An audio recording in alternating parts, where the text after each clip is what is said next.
If you want to find hidden apps on Samsung Galaxy S25 Ultra, the first way to do so is by visiting Play Store. If you want to check if the app is hidden, you can search for the app in the Play Store as if you were trying to download it. So I have Facebook hidden.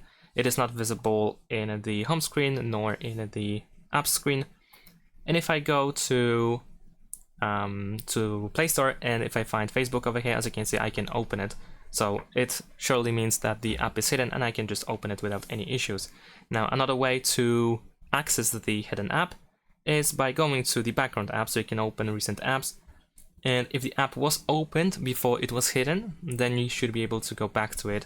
So this is also a way to access these apps. And of course, another way to get access to the hidden app is to go to the list of hidden apps and just remove the app from the hidden section. So we can go to the settings, scroll down to home screen, and then over here we need to go to hide apps, and we need to simply remove the app from hidden apps. And these are all methods that allow us to access hidden apps on S25 Ultra. Thanks for watching, leave a like and subscribe to my channel, and see you in my next videos. Bye!